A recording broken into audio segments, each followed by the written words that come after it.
Et salut à tous, j'espère que vous allez bien. Aujourd'hui, je suis dans les locaux de Mythic Games qui va nous présenter, avec Léo et sa chevelure dantesque, Enchanters.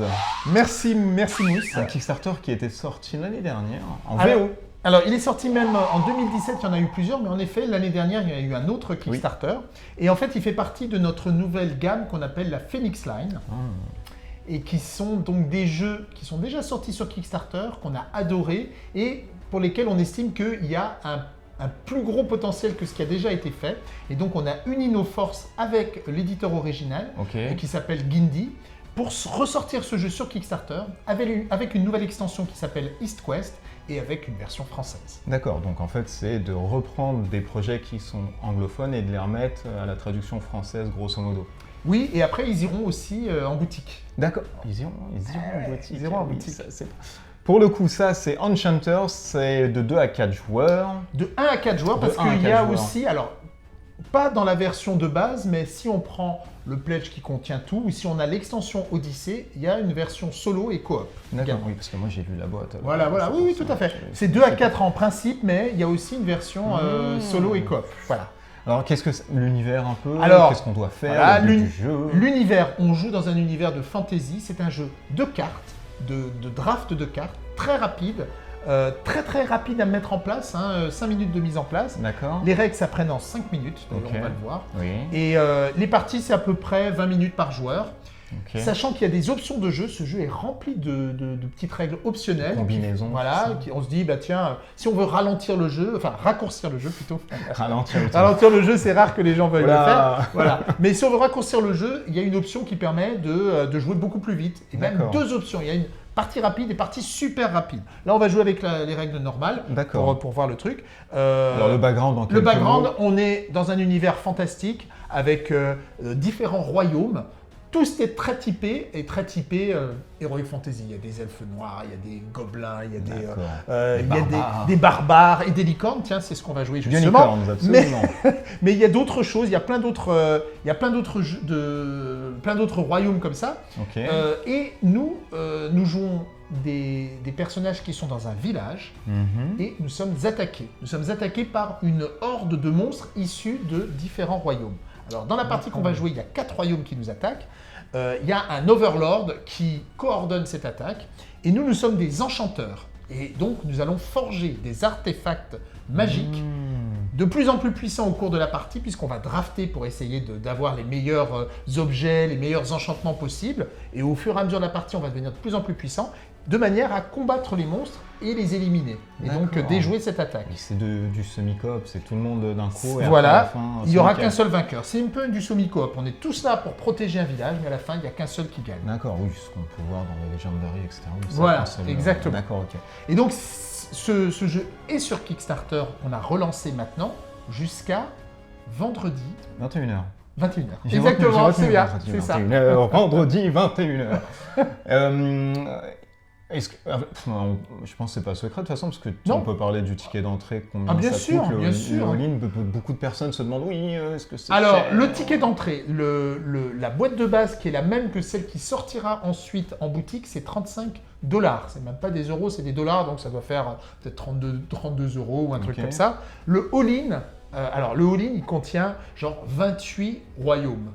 Plus de 1000 cartes. Et avec les stretch goals qu'on n'arrête pas de débloquer, on est déjà largement au-dessus, genre 1100 ou 1200 cartes, je ne sais plus. C'est-à-dire vous avez rajouté d'autres choses que précédemment. Oui, absolument. Le all-in, donc avec toutes les cartes, avec une nouvelle grosse boîte de luxe de rangement pour tout contenir, y compris les prochaines extensions qui arriveront, un tapis néoprène, donc plus épais que celui qui est là, refait avec un nouveau design, cousu, etc. Les 4 tapis des joueurs, c'est 99 $. D'accord. Donc ça fait peut-être, je sais pas... 90 €, un truc comme ça. Ouais, un truc comme ça, voilà. Exactement. D'accord. Et c'est prévu pour quand, la sortie? La sortie, c'est septembre 2020, donc septembre de cette année, donc ça sera une livraison assez rapide. Mais il n'y aura pas de retard. Il n'y aura pas de retard.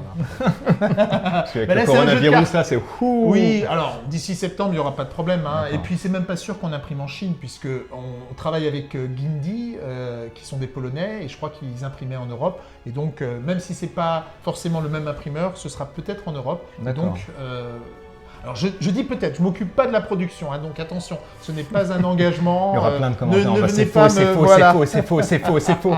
Voilà, mais d'ici septembre, il n'y aura pas de problème. Étant donné que tout existe déjà, tous les fichiers existent déjà, il y a juste une nouvelle extension qui s'appelle EastQuest qu'on rajoute, qui nous permet d'explorer les royaumes asiatiques. Et donc, il y a des ninjas, des samouraïs, des geishas, des moines, puis des pirates, voilà. Exactement. Comment on joue du coup à ce Enchanters?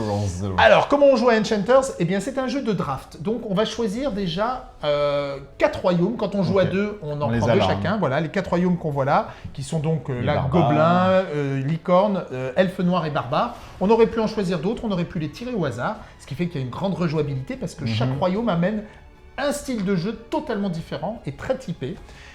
Donc, on prend les cartes de ces royaumes. Comme on joue à 2, on prend des demi-paquets. Oui, c'est ce que tu m'avais. C'est ce que je t'ai expliqué. Dit. On mélange ces cartes. Et ça forme le truc aventure. Et ça forme l'aventure deck. Et ensuite, on fait en sorte de commencer avec 6 objets ou enchantements. Ça, c'est le début de la partie. Et à chaque tour, eh bien, on va récupérer. Il y a une carte qui va disparaître. On va devoir drafter une de ces cartes.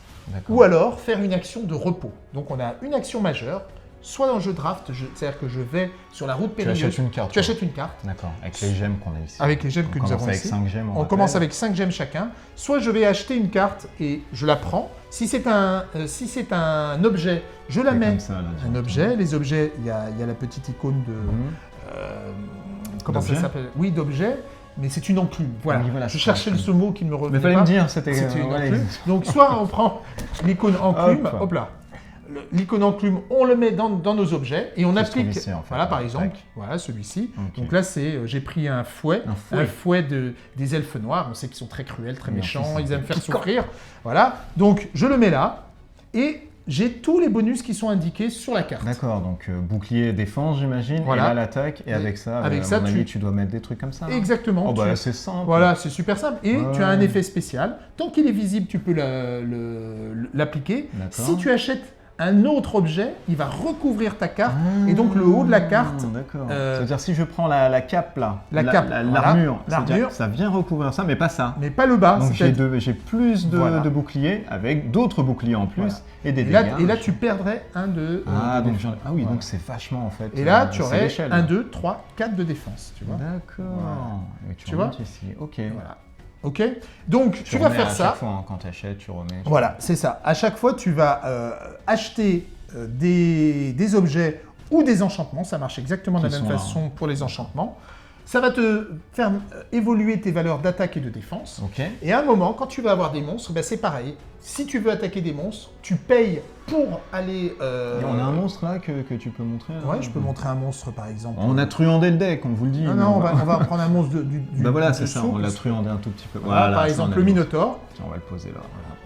Donc si tu attaques un Minotaure, imaginons que tu aies 3 d'attaque et 2 de défense.